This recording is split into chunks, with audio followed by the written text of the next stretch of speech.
কাজের সূত্রে যেহেতু আমার বান্ধবী ওর হাজব্যান্ডকে নিয়ে বোম্বেতে থাকে, সেই জন্য আমাদের বিয়ের পরে ওরা বলেছিল যে ওদের ওখানে যেতে, যাতে করে রথ দেখা আর কলা বেচা দুটোই হয়ে, মানে ওই আমাদের হানিমুন আর ওর বাড়ি দেখা দুটোই হয়ে যাবে আর কি। তো আমরাও 8 দিনের ছুটি নিয়ে চলে গিয়েছিলাম। তো ওখানে কি দেখলাম যে ও তো আমার বেস্ট ফ্রেন্ড, কিন্তু ওখানে ও অনেকগুলো বেস্ট ফ্রেন্ড জুটিয়ে ফেলে, যার ফলে কি হয়েছে প্রত্যেক দিনই আমরা যাওয়ার পর থেকে একজন না একজন সন্ধ্যেবেলা আমাদেরকে খাওয়ার জন্য নেমন্তন্ন করেই। তো সেই রকমই একটা বান্ধবীর বাড়িতে একদিন সন্ধ্যেবেলা ডিনারে গিয়েছিলাম, গিয়েই দেখলাম লুচি তার সাথে একটা কি তরকারি, যেটা একটুখানি মুখে দিয়েই আমি বললাম এটা আবার কেমন জিনিস, इसको भी नहीं पहचानते हो, इसका नाम गाजर का हलवा है, तुम खा के देखो ना, तुम्हें पसंद आएगी। একটুখানি মুখে দিয়েই রমরমানো ঘিয়ের গন্ধে আর মিষ্টিতে আমার গা পুরো গুলিয়ে উঠেছিল।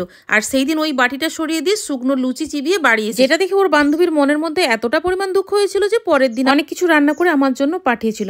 অথচ দেখো সেই খাবারটাই আজকে এতটাই ফেভারিট হয়ে গেছে যে সিটনা পড়তে পড়তেই বরকে হুকুম করে দিয়েছিলাম। গাজর বলেছে আমার নামটা নিও দিদি, এই তো তোমার নাম। সবুজ বলেছে ভিডিওটা অনেক সুন্দর। থ্যাংক ইউ সবুজ।